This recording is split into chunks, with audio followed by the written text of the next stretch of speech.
Bueno, esta sala es una organizada por la agrupación Las Tres Banderas. La disertación estará a cargo del señor presidente del Instituto de Previsión Social, Eduardo Santín, tema a tratar seguridad social. Eduardo Santín, de profesión ingeniero mecánico, egresado de la Universidad Tecnológica Nacional, un sistema de seguridad social otorgado por la Universidad de Alcalá, España. Fue diputado provincial por la provincia de Buenos Aires y diputado nacional. Participó activamente en la reforma del Instituto de Previsión Social de la provincia de Buenos Aires, siendo coautor del proyecto de reforma que le dio sustentabilidad y equilibrio para abonar el 70% móvil y tener superávit hasta el año 2001.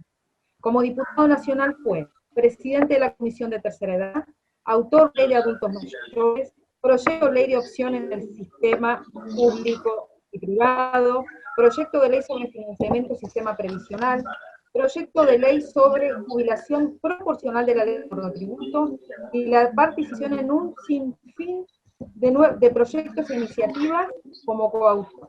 En diciembre del año 2019, el actual gobernador de la provincia de Buenos Aires, Axel Kicillof, lo convoca, lo designa como nuevo presidente del Instituto de Previsión Social de IPS.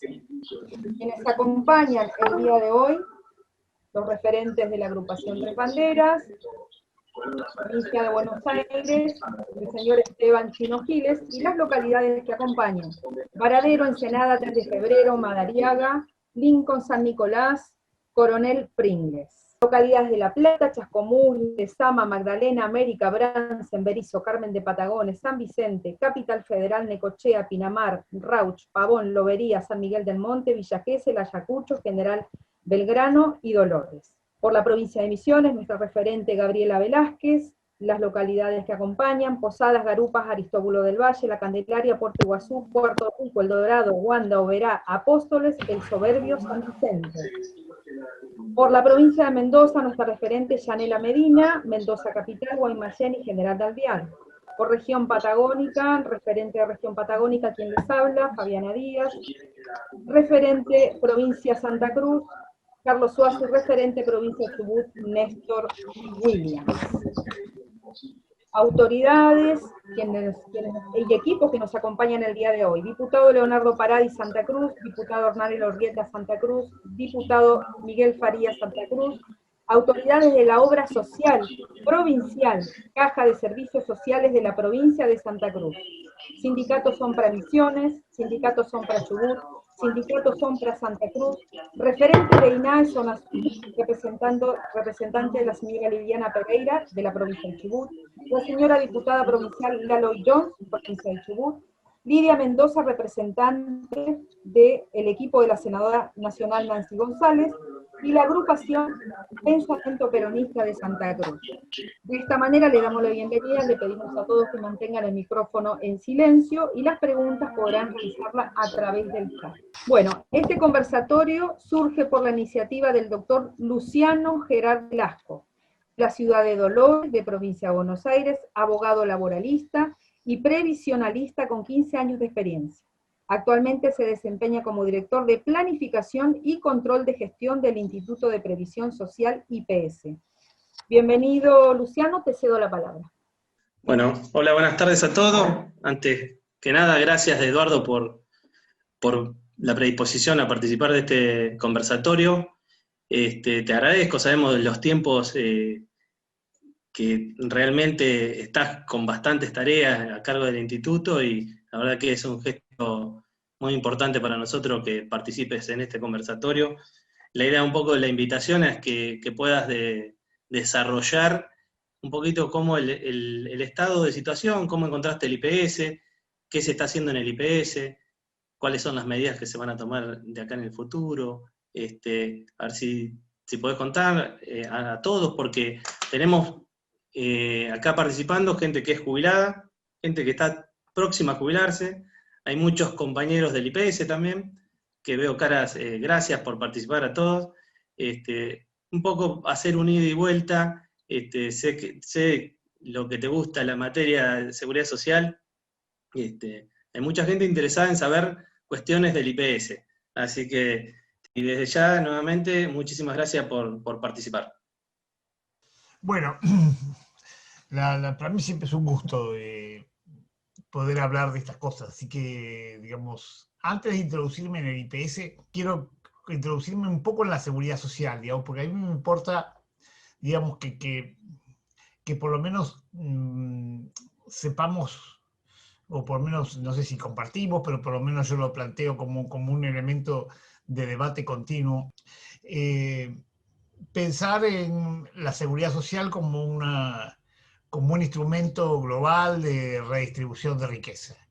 El IPS es, por su característica, un sistema cerrado, digamos, es ligado específicamente a los trabajadores de la provincia de Buenos Aires, a los trabajadores del Estado de la provincia de Buenos Aires, pero la seguridad social en su conjunto, y sobre todo la seguridad social que cubre el sistema nacional, uno tiene que pensarla con una cabeza amplia y más allá del derecho al trabajo. Digo, los trabajadores estatales bonaerenses son trabajadores formales, es decir, trabajadores con recibo de sueldo, lo cual es un dato no menor, digamos, que hoy ya haya trabajadores con recibo de sueldo.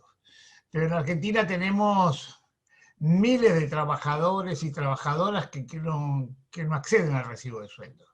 Es decir, que trabajan diariamente y que cuando llegan a su edad jubilatoria no pueden acceder a la misma. Y este es un dato no menor. Las últimas cifras que han hecho circular, digamos, yo no las tengo certificadas, pero por lo menos las que yo sí tengo certificadas es que el 50% de los hombres que llegan a los 65 años no juntan los 30 años de aporte para poder jubilarse, y el 80% de las mujeres que llegan a los 60 años tampoco juntan los 30 años de aporte para poder jubilarse. Y entonces, uno, ¿cómo tiene que mirar este tipo de situación? Y la tiene que mirar pensando en que debemos tener una nueva concepción específicamente de la seguridad social. La seguridad social estuvo siempre ligada específicamente a un resultado del derecho al trabajo. Entonces yo trabajo, tengo derecho a tener una obra social, tengo derecho a tener mi jubilación, tengo derecho a tener mis vacaciones, ¿no? De lo cual está muy bien. Pero esto en la medida que en la Argentina existía el pleno empleo.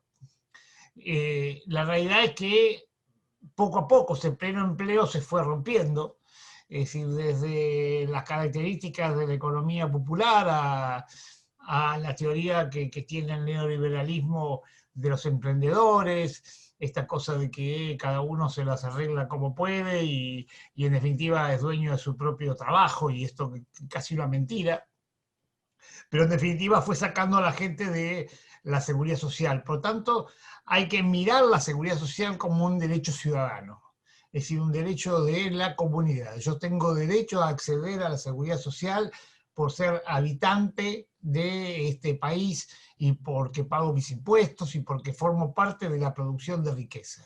Y esa producción de riqueza no está solamente en el hombre o la mujer que va todos los días a un determinado lugar a trabajar, sino también el que trabaja en su propia casa. Digamos, se ha denigrado a lo largo de mucho tiempo el trabajo hogareño. Y el trabajo hogareño representa, según cálculos que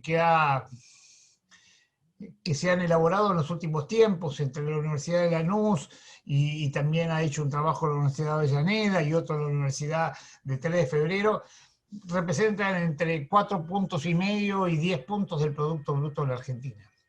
Entonces digo, cuando se intenta, es decir, sacarle valor a ese tipo de trabajo, en definitiva hay que ponerlo en el lugar que corresponde.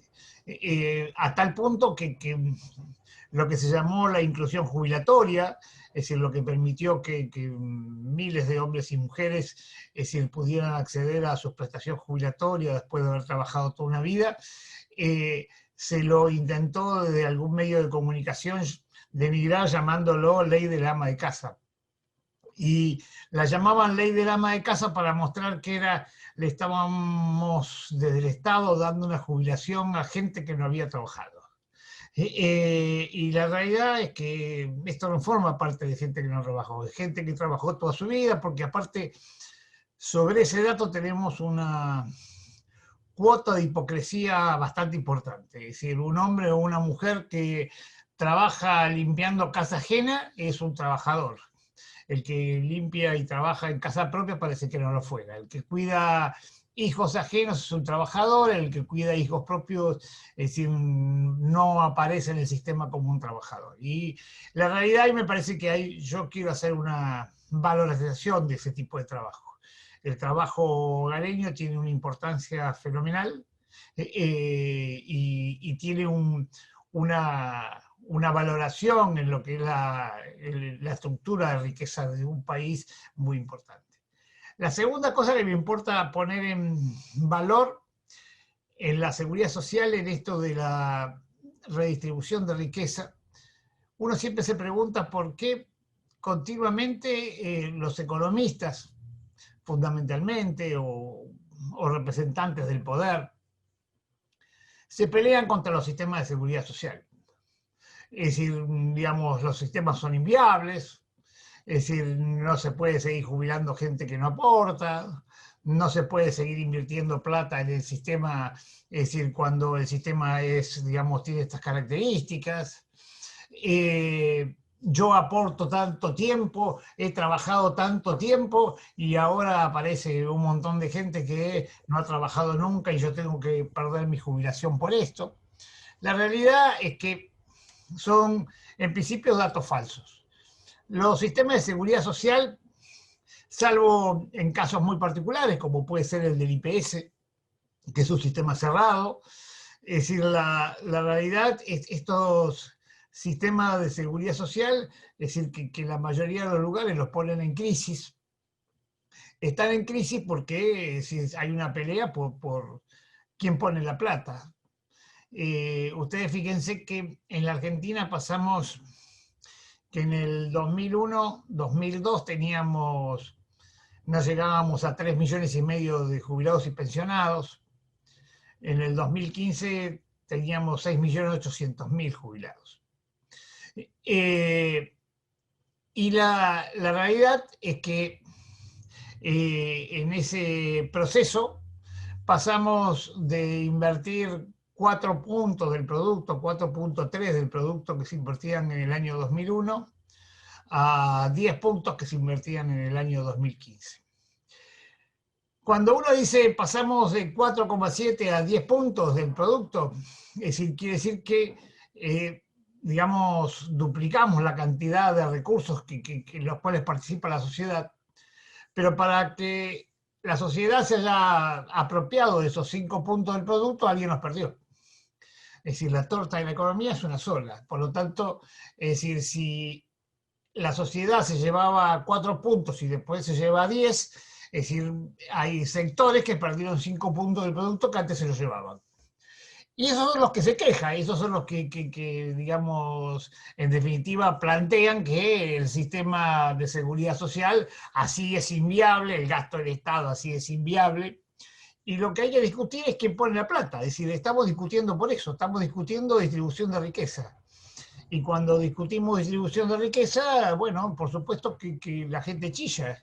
Es decir, porque cuando yo participo más de esa redistribución, en definitiva, forma parte específicamente que yo soy parte de esa Argentina. Ustedes fíjense lo que pasó durante el gobierno de Menem, es decir, la Argentina creció y las jubilaciones se quedaron congeladas en 150 pesos dólar a lo largo de los 10 años que estuvo ese gobierno.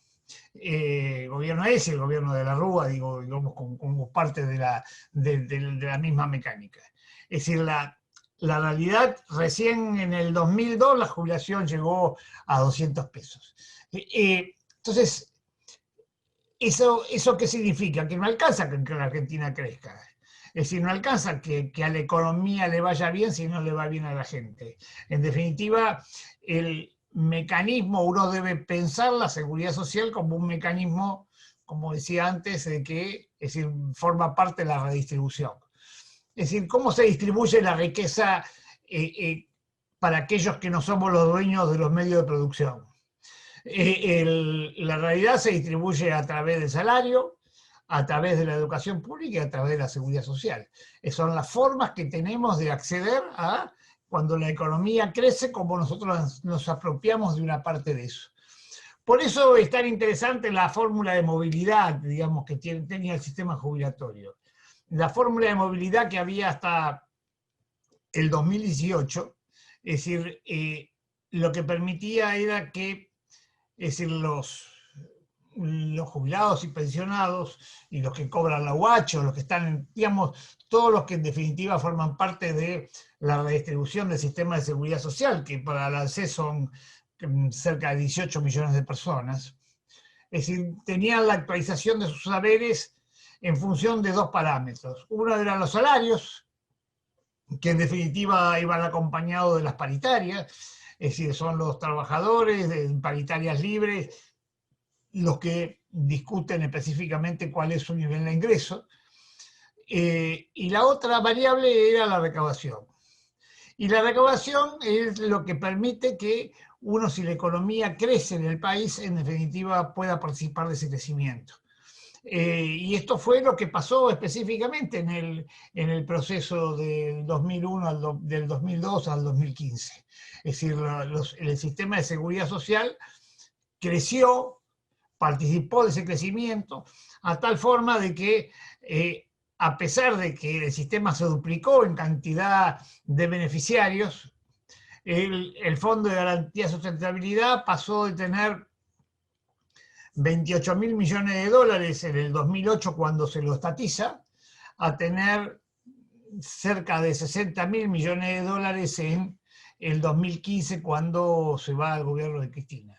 Es decir, por supuesto que cuando termina el gobierno de Macri estamos de nuevo alrededor de 32.000 millones de dólares. Es decir, la realidad es que no forma parte de aquellos que creen que los sistemas, digamos, tienen que formar parte de los recursos que le corresponden a la gente. Digo, yo quería entrar en esta introducción porque la realidad es que a mí me importa mucho la seguridad social y me importa mucho la distribución de riqueza y la realidad, el mecanismo, digamos, de distribución de riqueza es lo que nos genera conflictos. Es decir, en la Argentina hay conflictos porque estamos discutiendo por plata. No es solamente la grieta, que más allá de los odiadores, es decir, la realidad, el debate de fondo, y eso es lo que produce la distinción entre unos y otros, es en definitiva esta discusión por, es decir, quién se queda con los recursos.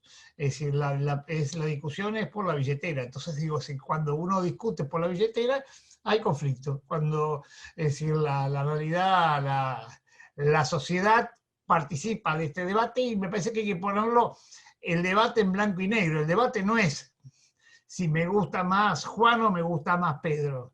El debate es decir, esos recursos que, es decir, se generan en un país, en definitiva, cómo yo logro que esos recursos se redistribuyan de la mejor forma posible y la gente pueda participar de ese crecimiento. Es decir, no alcanza, como yo decía antes, que el país crezca. Es decir, el país tiene que crecer y los ciudadanos tenemos que participar de ese crecimiento.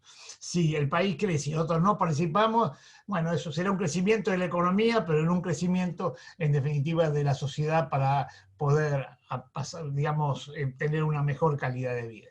Ese modelo de seguridad social, que es el modelo nacional, es decir, tiene sus coletazos en sistemas, digamos, provinciales, como son, en definitiva, el del IPS. El IPS fue uno de los sistemas testigos más interesantes que tuvo el país. ¿Por qué? Porque la realidad fue pensado en un marco de equilibrio. Fue pensado para que, es decir, los trabajadores, es decir, pudieran tener una jubilación que fuera lo más parecida posible al sueldo que tenían en actividad y por lo tanto pudieran el día que se jubilen, es decir, mantener ese nivel de vida. Digo, porque ustedes saben que el IPS uno se puede jubilar entre el 70 y el 85%, o sea, si se queda 5 años más, se jubila, si fue un trabajador de toda su vida en la provincia de Buenos Aires, se jubila, en vez de jubilarse a los 60, se jubila a los 65, y en vez de tener 35 años de aporte y unos 40, se jubila con el 85%. Como hace un aporte del 14%, la realidad es que se jubila con casi el mismo sueldo, un punto de diferencia entre lo que cobraba mientras estaba en la actividad y lo que está en pasividad. Como uno no tiene que viajar, que no tiene, digamos, gastar los viáticos que en general tiene cuando va a trabajar todos los días, en definitiva puede tener una vida muy parecida a la que tenía hasta el momento de jubilarse. Entonces digo, a ese, digamos, uno tiene que tender como objetivo. Y el IPS durante 25 años estuvo en equilibrio. Estuvo en equilibrio porque, bueno, digamos, la relación entre los activos, los pasivos, la fórmula de su cálculo de haber inicial, todo esto permitía en la práctica que el sistema funcionara, es decir, digamos, medianamente bien.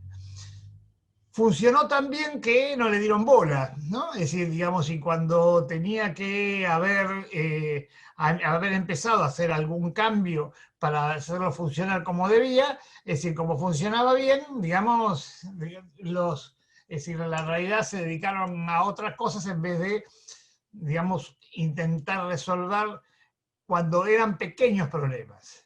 Es decir, por supuesto, cuando los problemas se van agravando, se convierten en más importantes. La segunda cosa que pasa con un sistema como el del IPS es que aquellos que tienen la teoría de que los sistemas de seguridad social son inviables, no podían tener un sistema como el del IPS en equilibrio. Es decir, ¿cómo se puede desarrollar una teoría de que los sistemas de seguridad social son inviables y acá y en cualquier lugar del mundo si yo tengo un sistema que está en equilibrio, que puede pagar el 70% móvil, del 70 al 85% móvil y no fundirse? La realidad es que ese mecanismo que tenía el sistema de su propia recaudación, su propia relación activo-pasivo, le permitía funcionar, digamos, medianamente bien. Después hay toda una serie de teorías que tienen que ver con lo que intentan imponer de los diarios, es que, bueno, la provincia de Buenos Aires o las provincias o el Estado tiene en principio exagerada cantidad de personal. Cosa esto no pasa en la provincia de Buenos Aires. La provincia de Buenos Aires es la provincia que tiene menor relación, digamos, empleado público habitante. Nosotros, la mayoría de nuestros trabajadores en la provincia de Buenos Aires trabajan en la actividad privada. Por lo tanto, ese dato no existía. Pero como siempre es una buena noticia para publicar en los diarios de algunos gobernantes, había que generar cosas para que aparecieran que disminuían la cantidad de empleados que el sistema tenía. Entonces, ¿qué hicieron? Digamos, es decir, en principio congelaron la carrera administrativa. Es decir, cuando se congela la carrera administrativa, es decir, ¿qué pasa? Es decir, la gente no cambia de categoría, todos los que entran en la categoría menor, todos los que se jubilan en las categorías que ya habían alcanzado, y por lo tanto termino esto que parecía que no generaba, digamos, achicaba el gasto de la provincia de Buenos Aires, en la realidad lo que hace es desordenarlo.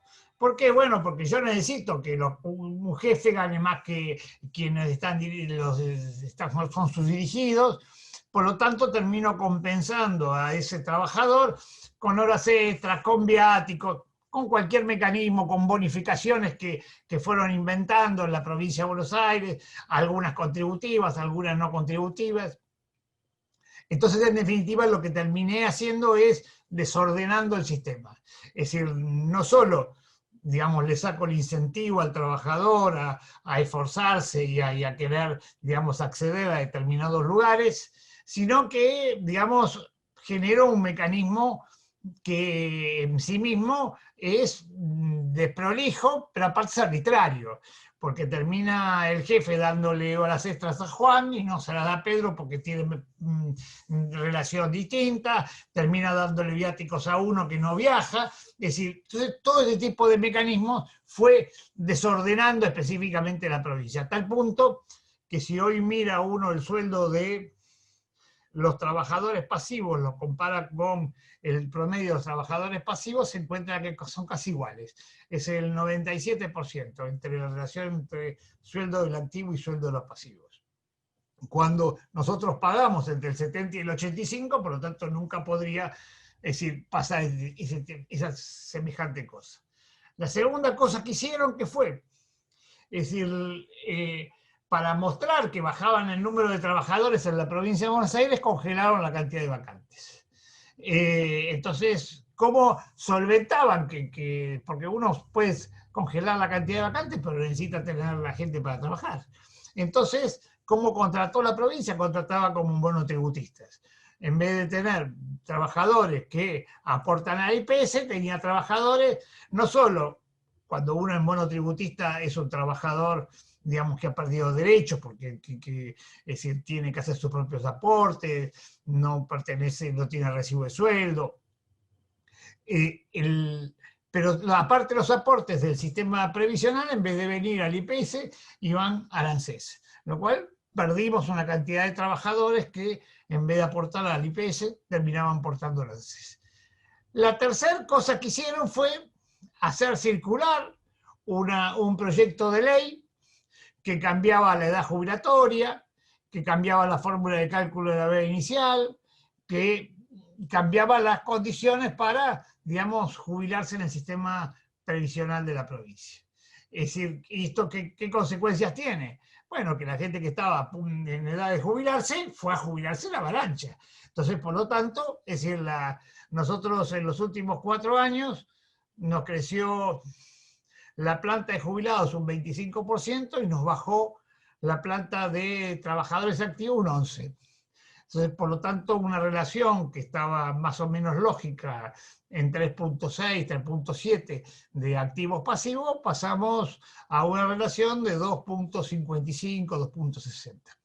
Bueno, este mecanismo, ¿qué hizo? Bueno, que un instituto que era superavitario, como era el IPS en la provincia de Buenos Aires, es decir, hasta el 2017, el 2018 terminó vendiendo, empezó a vender parte de sus reservas, digamos, nosotros teníamos por nuestro excedente bonos previsionales, esos bonos previsionales llegaron a ser 14.000 millones, en algún momento algo más, empezaron a venderlos, terminaron de venderlos en el 2019, y no solo que terminaron de vender y vendieron todo el capital que el IPS tenía, sino que al mismo tiempo terminaron con 20.000 millones de déficit después de haber tenido 25 años el Instituto en equilibrio.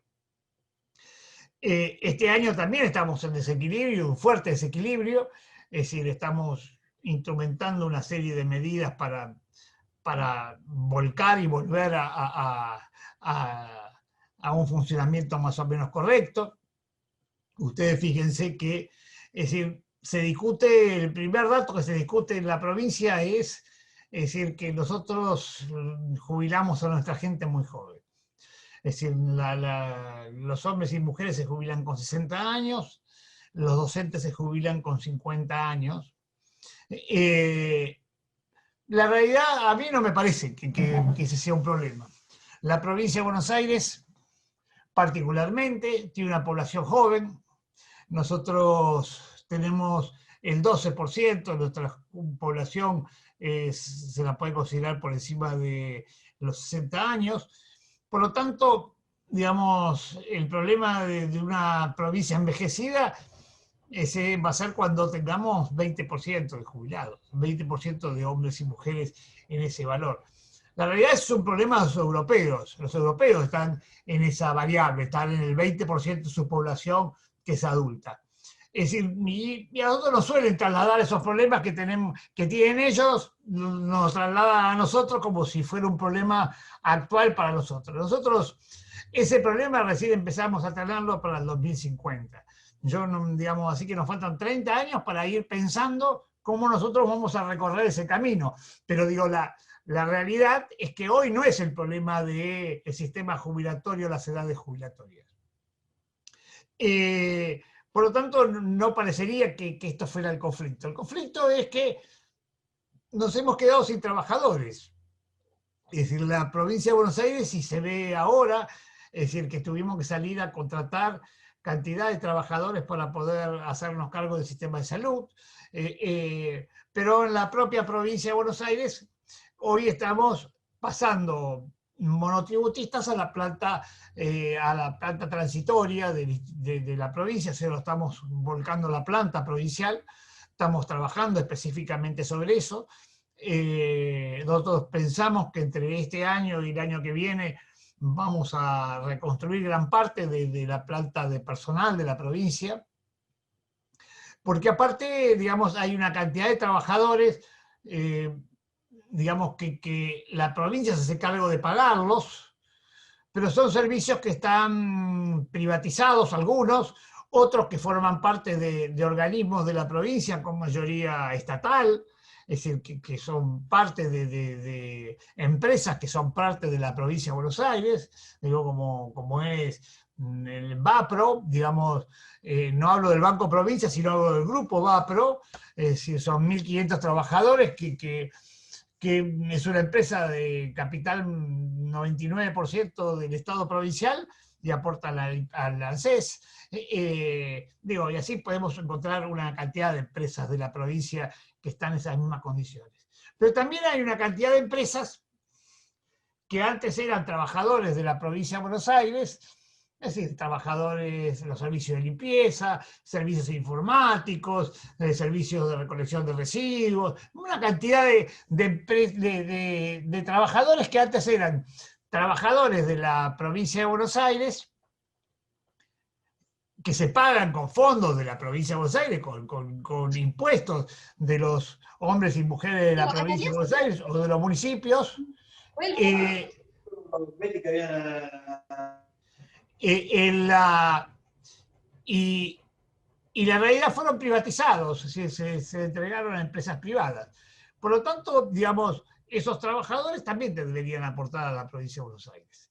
Y estamos trabajando específicamente para que todos aquellos trabajadores que prestan servicio en cualquiera de los tres poderes de la provincia de Buenos Aires y en los municipios también aporten al IPS. Y al mismo tiempo le estamos pidiendo a nuestros jubilados que nosotros no le vamos a cambiar ni la edad jubilatoria, ni le vamos a cambiar la fórmula de cálculo, ni del haber inicial, ni le vamos a cambiar la movilidad.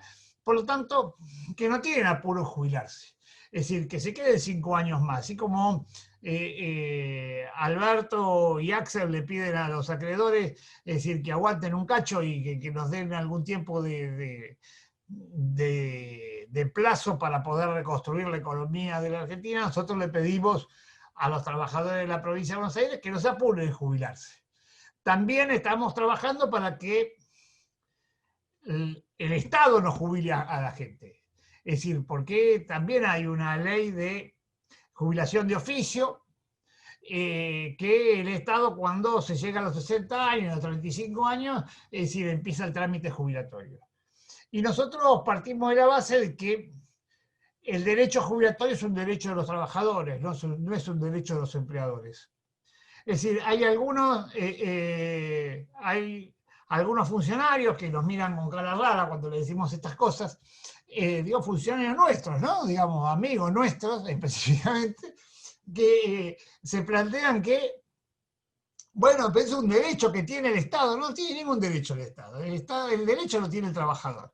Y nosotros vamos a defender todos esos derechos, vamos a dar una pelea, es decir, sin cuartel sobre esas cosas, porque creemos que no tiene que formar parte. Ustedes fíjense que la jubilación digital se creó, digamos que es un elemento interesante, digamos, porque va ayudar a resolver más fácilmente el sistema jubilatorio, pero se instrumentó partiendo de la base de que tenía que ponerla en marcha el empleador. Nosotros estamos ya haciendo un cambio, ya pusimos en marcha lo que se llama la autogestión, y ya los trabajadores de las escuelas privadas pueden iniciar su trámite jubilatorio sin, digamos, independiente de su empleador. No tienen que hacerlo a través de su empleador y lo pueden hacer, digamos, ellos mismos. Y esto es lo que corresponde. Digo, en el sistema nacional el trabajador va a jubilarse él, digamos, no lo jubila el empleador. ¿De dónde sacó esto?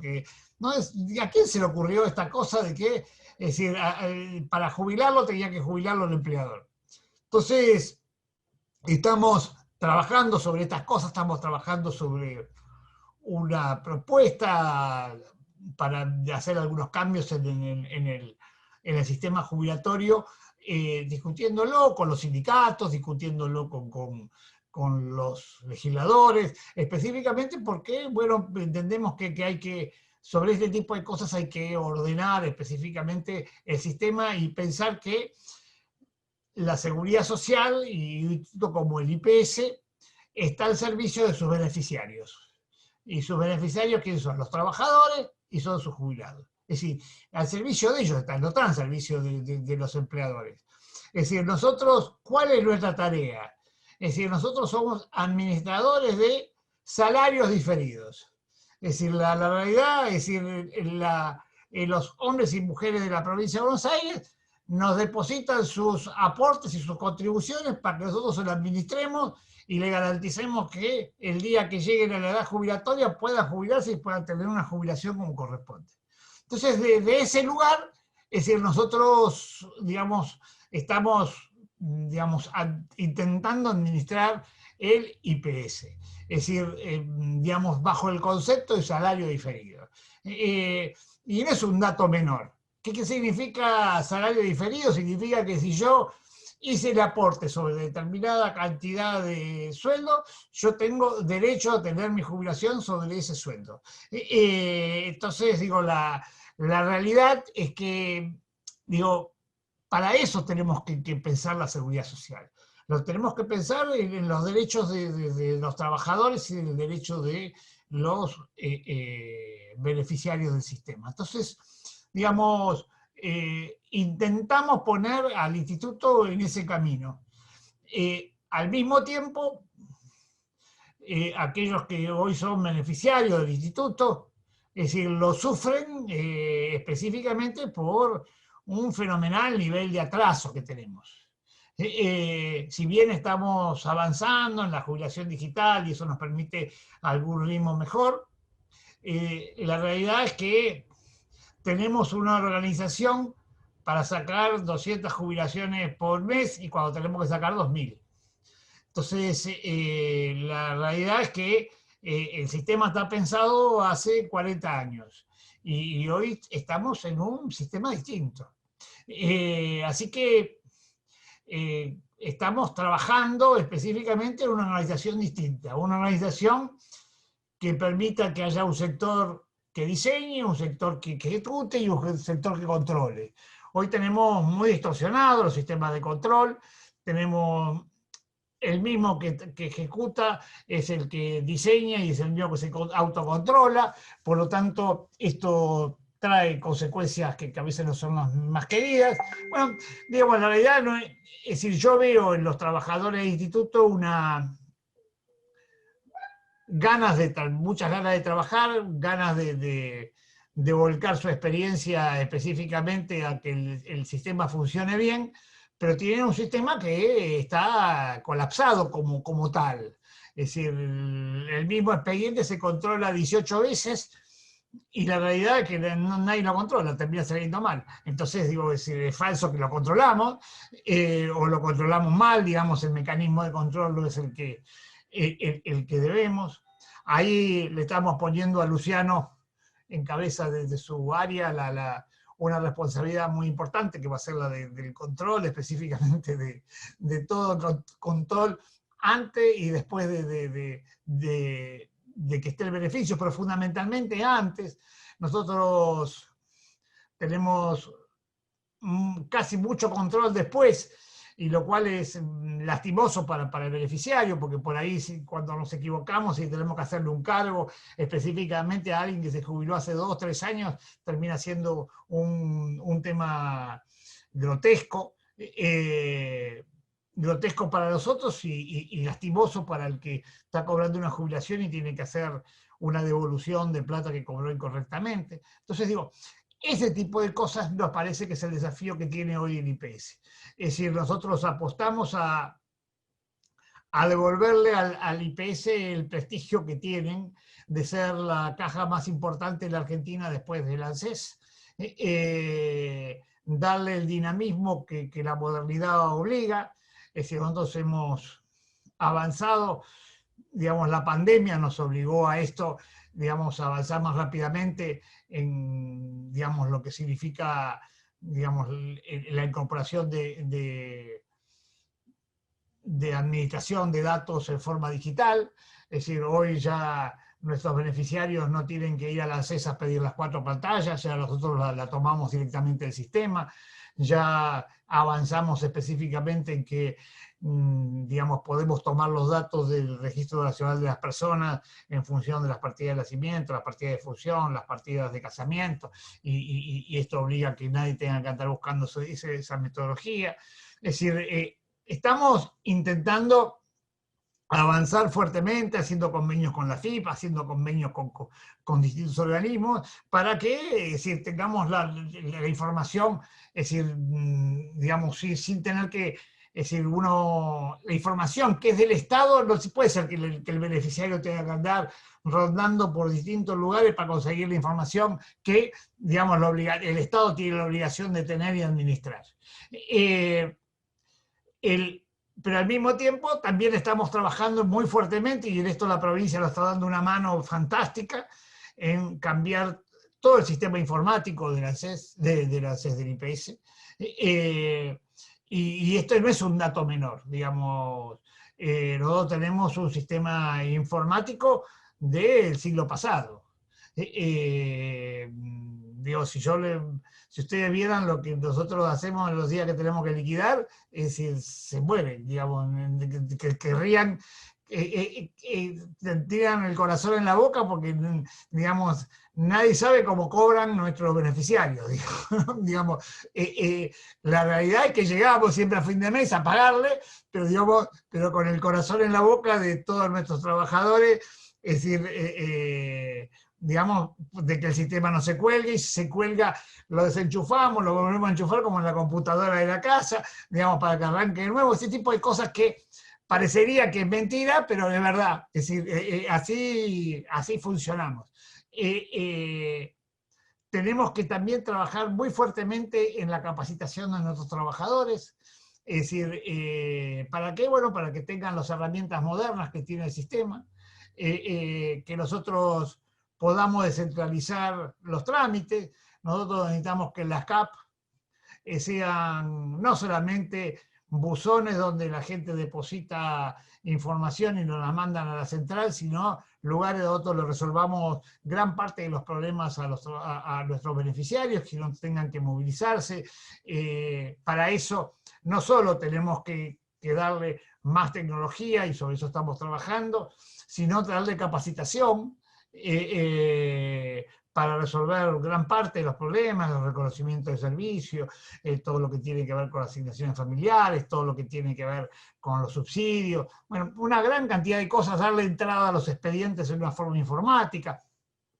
Digo, todo este tipo de cosas que en la realidad, es decir, tiene que tener un organismo que tiene 800.000 aportantes y 300.000 jubilados. Nosotros no somos una cajita profesional. Somos un instituto que tiene un volumen que obliga a que nosotros tengamos una responsabilidad importante alrededor de esto. Así que estamos dedicados a esto, estamos dedicados a recomponer las finanzas.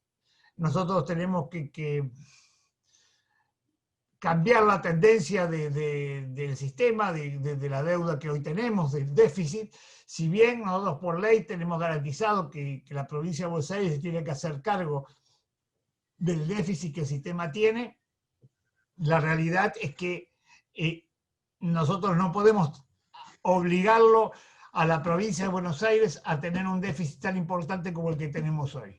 Ustedes vieron el debate que se dio, que se está dando en este momento, por el punto de coparticipación que el presidente de la Nación ha decidido que es decir, estaba cobrando de más la ciudad de Buenos Aires y que es decir, lo traspasa a la provincia de Buenos Aires.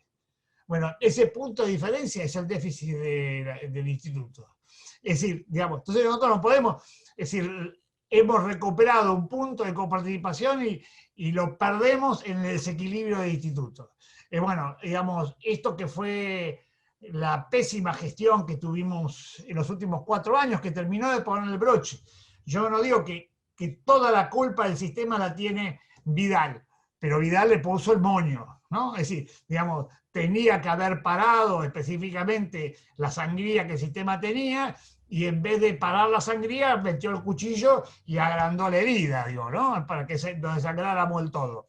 Es decir, la realidad es que, bueno, digamos, la tarea que nos encomendó el gobernador es poner en valor el instituto. Así que eso nos proponemos, vamos, yo tengo mucha fe que vamos a hacerlo, así que la pandemia no es el mejor momento, digamos, nosotros tenemos cerca de 900 trabajadores, la mitad, digamos, está afectado de distintas formas por la pandemia. Esto nos trae problemas porque aparte cada vez que alguien se nos enferma de COVID, es decir, tenemos que aislar el sector, tenemos que parar un grupo, digamos, todo el tipo de cosas que ustedes saben que pasan acá y en todos lados. Eso también es un problema, así que cruzamos los dedos y esperamos salir de esta pandemia lo más rápido posible. Al mismo tiempo estamos trabajando para que cuando salgamos de la pandemia podamos ofrecerle a la sociedad un IPS distinto. Así que en eso estamos, y yo me pongo ahora a consideración de ustedes para las preguntas que tengan y que quieran saber un poco más del IPS. Sí, Luciano, ¿querés poner un tema en la mesa o algo? Y acá tengo una pregunta de Claudio, Sí. y la leo. Dice, bueno, es clara la idea de que se discute por plata, dice, por la apropiación de la renta. ¿Cómo se hace con la oposición que tenemos? Y con la oposición, ¿qué se hace? Se hace que uno hay que ganar las elecciones. Es decir, y para ganar las elecciones, lo que tenemos que aprender es que no nos tenemos que dividir. Partir de la base de que nosotros hemos conformado para esta elección una alianza. Una alianza, es decir, en los cuales, digamos, por ahí no somos todos iguales, digamos, no todos estamos, digamos, exactamente pensando lo mismo que hay que hacer en cada momento. Y aparte, pensar que también es un gobierno de transición, porque recibimos un país en una situación gravísima. Entonces, por lo tanto, salir de ese proceso, es decir, necesita una transición. A mí me parece que uno tiene que ser lo suficientemente flexible frente a determinadas cosas, digo, lo flexible en el límite de nuestros principios. Y la realidad es que yo estoy muy conforme con cómo viene el gobierno nacional y el gobierno provincial. Lo que digo es que un dato importantísimo es que nosotros trabajemos para que lleguemos el año que viene fuertes, unidos, peleando todos para el mismo lado, es decir, en un gran debate, porque la realidad la Argentina está en un gran debate. Y por supuesto que lo que tenemos enfrente no es menor. Digo, porque, digamos, como decíamos al principio, estamos discutiendo por la renta nacional, la realidad es que esa discusión no es menor.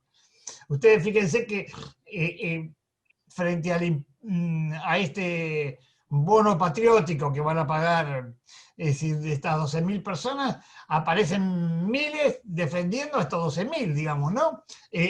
Uno no se puede explicar, digamos, como alguien que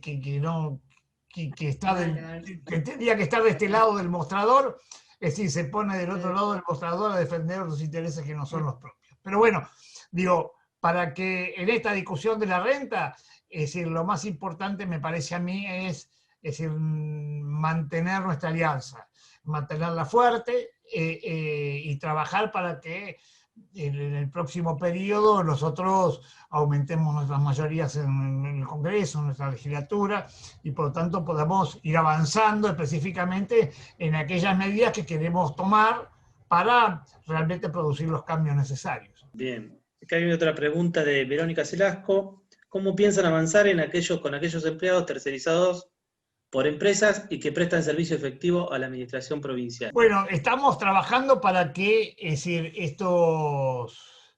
ustedes saben que en la provincia de Buenos Aires los docentes privados, es decir, de los colegios no subvencionados, aportan a la IPS. Este es un muy buen ejemplo. Es decir, ellos prestan un servicio, que es el servicio docente, son una empresa privada y sus aportes lo hacen al IPS. Bajo ese mecanismo, bajo esa misma lógica, nosotros entendemos que las empresas que prestan servicio en la provincia de Buenos Aires, en cualquiera de los 3 poderes y en los municipios, es decir, como nosotros también le pagamos los haberes desde la provincia de Buenos Aires, es decir, la realidad es que esas empresas tienen que aportar al IPS, sus trabajadores. Es decir, a esos trabajadores los otros van a seguir, digamos, en sus propios gremios, van a seguir con sus obras sociales, como continúan los docentes de los colegios privados. Es decir, la realidad es que van a tener la oportunidad de tener una mejor jubilación que en el sistema nacional. En el sistema nacional la jubilación promedio es 27.000 pesos. En el sistema provincial la jubilación promedio es 52.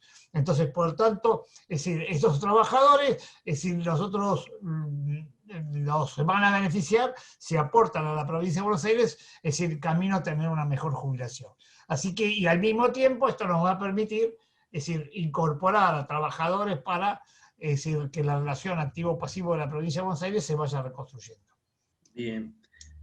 Acá Sandra, nuestra compañera Sandra del CAP Roque Pérez, quiere manifestar la necesidad de que se amplíe nuestra actividad, dice, en pos de la resolución de los problemas de los beneficiarios, se refiere a la actividad de las CAP. Sí, no me queda ninguna duda. Yo creo que esto de que tenemos, no todas las CAP, porque muchas, digamos, ponen un esfuerzo muy grande, pero digo, la realidad es que gran parte de las CAP, es decir, a veces funcionan como nada más que como recepcionistas de papelerío y nosotros necesitamos que sean, digamos, para ponerle un nombre, digamos, a la gente del IPS no le gusta mucho compararse con el ANSES, ¿no? Pero, es decir, la realidad es que yo quiero terminar con que las CAP funcionen como funcionan las UDAI. Es decir, digamos, alguien llega a una de nuestras lugares de atención y nosotros podemos resolver la mayoría de los problemas ahí mismo. Es decir, y esto me parece que es un dato no menor. Digamos, para eso, ¿qué necesitamos? Y necesitamos darle tecnología para que, es decir, se puedan cargar correctamente los expedientes, los podamos resolver, es decir, el sistema azul que todos conocen sea un sistema que funcione y que, es decir, pueda liquidar las jubilaciones. Es decir, la realidad es que pretendemos que cuando alguien incorpora un expediente, porque alguien viene a jubilarse, es decir, cuando lo carguemos en el sistema, ya ahí determinemos si tiene derecho o no tiene derecho. Bueno, todo este tipo de cosas, es decir, sobre las cuales ya estamos trabajando, estamos diseñando los programas. Es decir, esto, digamos, junto con la formación de nuestros trabajadores, no solo queremos formarlo en lo que tiene que ver, digamos, los mecanismos para, digamos, comprender la ley y digamos, y poder transmitirla lo mejor posible, sino que al mismo tiempo queremos que nuestros trabajadores sean agentes de la seguridad social. Es decir, digamos, digamos, nosotros podamos trabajar pensando en la seguridad social.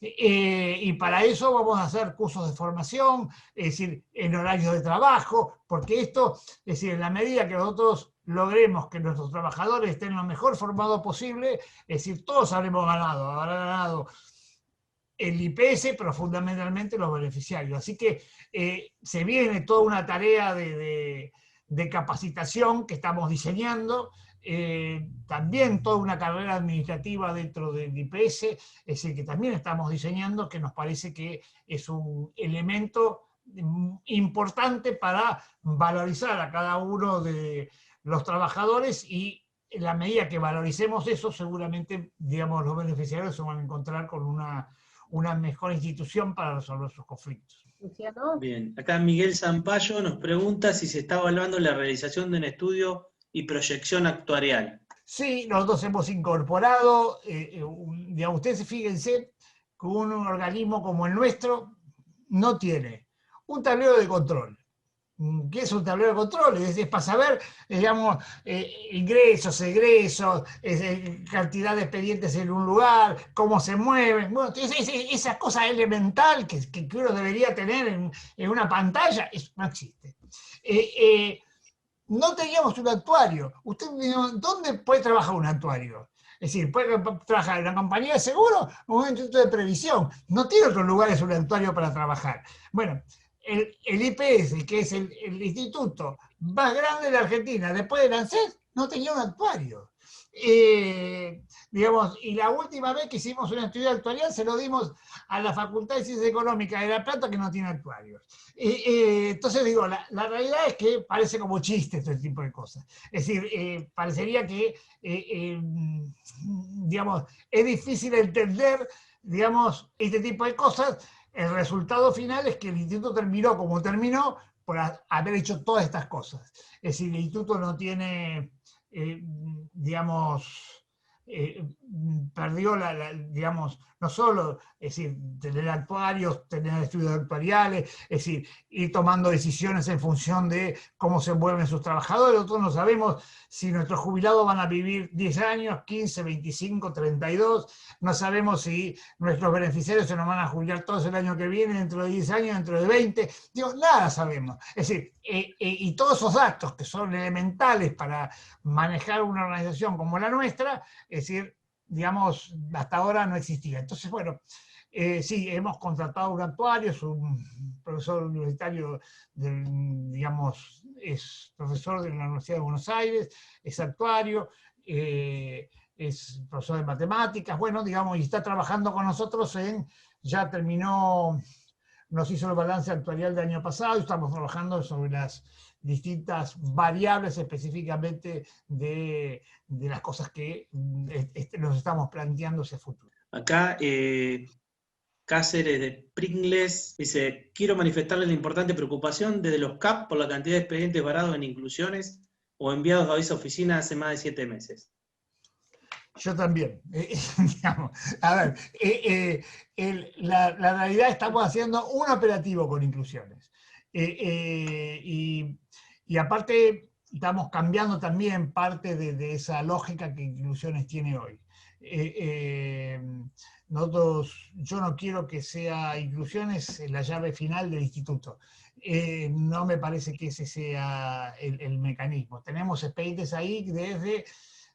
Recién me acaban de mandar uno que está desde el mes de noviembre del año pasado. Es decir, inclusiones, ¿qué es? Digo, para que los que no saben qué es inclusiones dentro del IPS. Es decir, se termina el expediente, es decir, va a fiscalía, de fiscalía va a resoluciones, se hace la resolución, la firma el directorio, se le notifica al beneficiario que, es decir, tiene, digamos, su beneficio, y lo que tiene que hacer inclusiones es calcularle cuánto va a cobrar y ponerlo al pago. Bueno, eso, que cuando ya lo notificamos al beneficiario y que ya tiene su jubilación, es decir, ¿qué le pasa al beneficiario? Empieza a gastar. Es decir, ya empezó a gastar la cuenta. Dice, el mes que viene cobro. Es decir, ya me notificaron, ya está la resolución, ya tengo todo. Es decir, el mes que viene cobro. No, el mes que viene no cobra. Es decir, y esto es un problema que estamos resolviendo. Estamos haciendo en este momento un operativo en inclusiones para sacar todos los expedientes que tenemos de ahí adentro, y estamos cambiando específicamente el circuito donde Inclusiones está ubicado en, digamos, para terminar de liquidar los saberes. Así que comparto con este compañero de Pericles, es decir, es un serio problema, porque aparte no tiene explicación. Ustedes imagínense, es decir, que la gente me llama y me plantea, digamos, ¿cómo puede ser? Ya me notificaron, digamos, hoy una señora me manda su notificación, se la mandamos en octubre del año pasado. En octubre la notificábamos que tenía su beneficio. Todavía no cobró. Muchas gracias, señor Santín. Muchas gracias, le expresaba mi agradecimiento. Bueno, acá Manuel de San Nicolás, de la CAP San Nicolás, también, bueno, habla de que Fiscalía también está muy atrasado. Bueno, ahí tenemos un problema con Fiscalía. Es decir, yo cada vez que hablo de Fiscalía, la gente del IPS me mira con cara diciendo, no, con Fiscalía no te pelees. Digo, ¿no? Bueno, la realidad es que, bueno, Fiscalía ahora está cerrada, ¿no? Es decir, porque funciona como el Poder Judicial. Por lo tanto, es decir, los expedientes que son digitales los trata, los que no es digitales, es decir, sobre pedidos en particular, atiende algún expediente que Luciano le lleva en mano, digamos. Es decir, la realidad es casi un sistema, digamos, increíble. Pero la realidad es que uno tiene que pensar en un sistema distinto. Yo esto lo charlaba hace pocos días con el fiscal. Digamos, la realidad es que uno tiene que pensar en que Fiscalía debe revisar procedimientos, no revisarme el expediente si está bien el calculito específicamente de la cosa. Entonces, si yo tengo un sistema informático como el que estamos diseñando, es decir, donde nosotros podemos poner cómo se calcula específicamente cada jubilación en función de una determinada cantidad de datos, y que nadie nos pueda modificar esos datos, digamos, que no sea discrecional, digamos, que nadie termine poniendo el porcentaje que alguien va a cobrar, es decir, a mano, sino que lo ponga un sistema informático, el porcentaje que va a cobrar.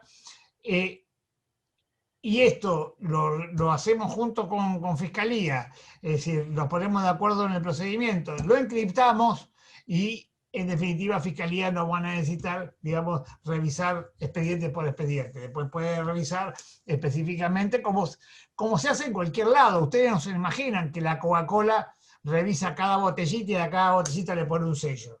Es decir, revisa, digamos, lotes. Específicamente, es decir, para esto nosotros tenemos que tomar nuestras propias medidas de seguridad para que, digamos, no se nos escapen elefantes en el medio de los procedimientos, digamos, y la realidad es que Fiscalía puede estar tranquila y nosotros podemos estar tranquilos. Es decir, porque no es un problema solamente de Fiscalía de cuidar los recursos de la provincia de Buenos Aires. Es decir, nosotros aparte creemos que los recursos del IPS no son recursos de la provincia de Buenos Aires, son recursos de los trabajadores. Es decir, nosotros administramos salarios diferidos. Por lo tanto, es decir, la provincia de Buenos Aires lo que tiene es, nos da a nosotros el carácter de administrador de esto. Está bueno que Fiscalía revise para que no haya problemas, está bueno. Está bueno que haya organismos de control, está bueno, la provincia de Buenos Aires tiene un buen mecanismo de organismo de control. Pero digo, también hay que modernizar los organismos de control. No podemos tener organismos de control que tenían los conservadores en el siglo XIX. Es decir, los organismos de control tienen que modernizarse junto con todo el sistema. Entonces, por lo tanto, es decir, estamos trabajando para que el sistema informático que estamos haciendo, es decir, lo podamos consensuar con Fiscalía y nosotros podamos trabajar de esa forma, digamos, evitando esto que nos pasa hoy. Tenemos cientos de expedientes que no pueden ir porque son expedientes en papel y Fiscalía no trabaja. Darío González pregunta, con el Servicio Penitenciario de Buenos Aires, ¿el IPS pasó al ANSES? Me pasaron a retiro y no sé dónde fueron mis 14 años de antigüedad laboral. No, el Servicio Penitenciario provincial está en el IPS. Así que, digamos, el tema es que hay que ver cuál es la caja otorgante, digamos, porque donde uno tiene la mayor cantidad de aportes es donde se jubila. Así que, es decir, esto tiene que ver específicamente de cuál es la caja otorgante, pero los aportes no se pierden, siempre, digamos, los tiene uno, los tiene el otro, nosotros tenemos convenios de reciprocidad con las distintas cajas, así que, digamos, los aportes que uno hace en la Argentina y en los países limítrofes, digamos, tampoco se pierden, y en algunos países como en el exterior, como España, como Italia, como Grecia. Bien, hay varios saludos, felicitaciones, muy buena exposición, muy buena charla. A todos les ha gustado la exposición. ¿Alguien más tiene para hacer alguna pregunta? Yo quería agradecerle, Facundo Sera, por agradecerte, Eduardo, agradecerle a Luciano, a todos los organizadores. ¿Me escuchan? Sí, Luciano. ¿Sí? Bueno, agradecerle a todos por la charla, todos son muy, pero muy claros. Hace 16 años que trabajo en ANSES, y así que bueno, confiamos en vos, confiamos en todo tu equipo, confiamos en nuestro gobernador, y cuando te escucho me llena de orgullo que haya un presidente del IPS que conozca de verdad la seguridad social, que sepa cuáles son las problemáticas que tienen. De cada punto que hablaste fuiste muy, pero muy claro. Así que bueno, tenés todo el acompañamiento nuestro, y que tengas un éxito en la gestión más allá de esta pandemia. Sabemos que se van a ir resolviendo los distintos inconvenientes que estamos atravesando, y bueno, así que necesitamos recuperar el IPS que supimos tener, y un IPS mucho mejor. Así que te escuchaba recién atentamente, fui parte del proceso importantísimo que tuvo el ANSES en materia de modernización, de agilización, de todo lo que fueron los trámites. Así que, Eduardo, muchas gracias a vos por esta charla. Bueno, si no hay otra pregunta, ya damos por finalizada la charla. Te agradezco, Eduardo, nuevamente. La verdad que es muy claro. Y bueno, sé del esfuerzo que se está haciendo en el IPS como para mejorar toda la situación. Así que nuevamente te agradezco por el tiempo invertido. Agradezco a todos los participantes. Hay muchos que lo tuvieron que seguir por Facebook porque no se podían conectar por el límite de ingresantes al Zoom. Así que nuevamente gracias, y gracias a todos los que participaron. Yo digamos, en principio, antes que Fabi termine, digamos, con la charla, digamos, para mí es muy importante, digamos, este tipo de charlas, porque nosotros necesitamos digamos, que esto se sepa, digamos, y necesitamos que ustedes sean, digamos, transmisores de este tipo de cosas. Digo, es decir, la realidad, nosotros, digamos, lo hacemos con mucho gusto esto, porque nos parece que la seguridad social es un tema que la Argentina, digamos, está con muy mala prensa, digo, ¿no? Y nosotros necesitamos recuperarlo para la sociedad. Pero al mismo tiempo también necesitamos recuperar al IPS. Y entonces, digamos, no puede haber que haya gobernantes que hagan cosas para dificultar, digamos, sistemas de seguridad social como el IPS. Pero tampoco puede haber, es decir, yo también me peleo con los sindicatos, porque los sindicatos, es decir, vienen y me dicen, no, nosotros defendemos el IPS, nosotros estamos por el IPS, nosotros bancamos al IPS, sí, pero cuando, es decir, le congelaron la vacante, es decir, no hicieron nada. Cuando rompieron la carrera administrativa, arreglaron por otro mecanismo. Es decir, cuando aceptaron que, es decir, en vez de tener, digamos, los sueldos fueran los aumentos fueran a los sueldos, aceptaron bonificaciones. Bueno, digo, todo este tipo de cosas atenta contra el IPS. Cuando los sindicatos municipales aceptan que en los 3 últimos años le aumenten la categoría a la gente para que se jubile con una mejor jubilación, eso es hacernos trampa al IPS. Digamos, es decir, este tipo de cosas, es decir, la realidad, es decir, digamos, uno al IPS lo tiene que defender con todo, no puede ser que lo defienda solamente en el discurso. Digamos, al IPS se lo defiende defendiendo toda su estructura. Entonces, digo, si le hacemos trampa al IPS, digamos, si hay municipios que generan organismos autárquicos para no hacerme los aportes, digamos, no, así no, para que yo no le haga la retención, así no funciona el tema. Digo, el dato es que, es decir, no, al IPS lo tenemos que defender todos juntos. Y si lo defendemos todos juntos, lo vamos a recuperar. Agradezco a todos los compañeros y las compañeras que se sumaron hoy a esta sala Zoom. Muy clara tu exposición. A veces uno también debe hacer una autocrítica de donde trabaja y eso también es importante. Quiero agradecer a la agrupación Tres Banderas, a la iniciativa de Luciano por traer este representante del Estado tan importante como sos vos, Eduardo, a Facundo Celasco, nuestro referente nacional, a Esteban Chino Giles, a la Coordinación Nacional, al equipo de comunicación de la agrupación Tres Banderas y a cada uno de los referentes provinciales que trabaja desde su provincia para poder integrarnos a través de una sala Zoom en estos conversatorios que son tan importantes, Eduardo, para nosotros, para instruirnos, para conocer más sobre el otro. En mi caso, yo soy de provincia, soy de Santa Cruz, soy de la región patagónica, pero digamos, estos temas hacen al común de la sociedad. Así que bueno, estamos agradecidos a todos los compañeros por la participación. Como dice Luciano, superamos los 100 participantes y nos siguieron por Facebook, así que para nosotros ha sido todo un placer. Gracias a cada uno de los referentes de Tres Banderas. Gracias, Luciano, por la iniciativa. Hasta luego. Gracias. Hasta luego. Gracias a todos. Muchas gracias. No, Excelente, muchas gracias.